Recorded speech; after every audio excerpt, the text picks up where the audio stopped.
Ladies and gentlemen, boys and girls, welcome back to another video. Today, we just coming off of a 7 for 10 day. You saw the picks. The flex play almost hit. Michael Porter Jr. blew it, though. Obi Toppin did well. Who was our other pick? Oh, and McDaniels got his block. So we were looking good. And then Michael Porter Jr. scored 4 points because the Timberwolves adjusted and went no help off of him. So we're taking into account that adjustments will be made today. And with that being said, the first play of the day is going to be PJ Washington minus 15.5 points. We're talking about a guy that averaged 12 points per game in the regular season and shot it 29% from three. Maybe it was 31. He wasn't above 32% from three in the regular season in his Hornets stint or his Mavericks stint. Shooting at 54% from three right now in the playoffs, completely unsustainable. I think the Thunder will adjust. He'll start missing some shots, and I mean, come on now, really? Two complete outliers.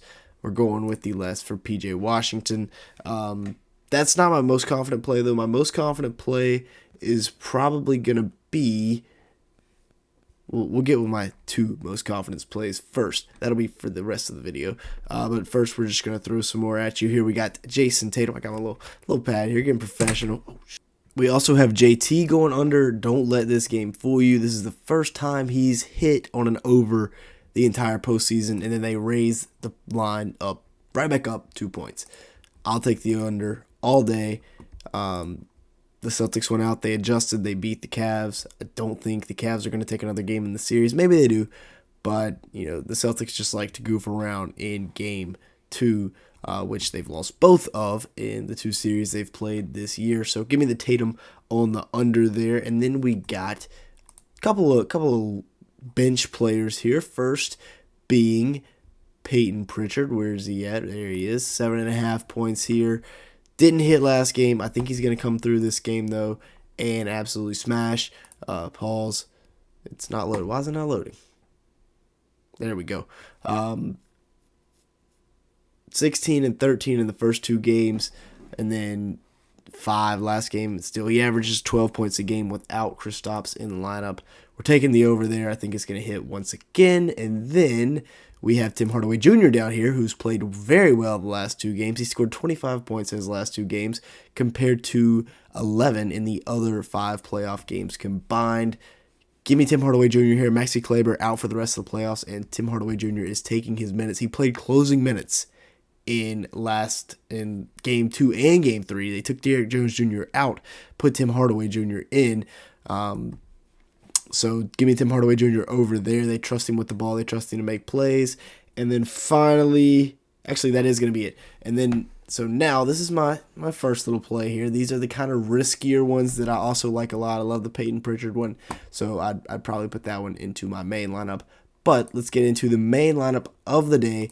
And first things first is going to be Shai Gilgeous-Alexander over 44.5. He's been crushing this line lately. Been getting a lot of assists, a lot of rebounds. He's playing, as you can see here in the Dallas series, he's been playing a lot more minutes than he did in that Pelican series. So give me the over on Shai Gilgeous-Alexander as the first of my plays today on the flex play. And then we're taking Tatum over 10 rebounds. He had one fluke game in game 2 where he got pulled early.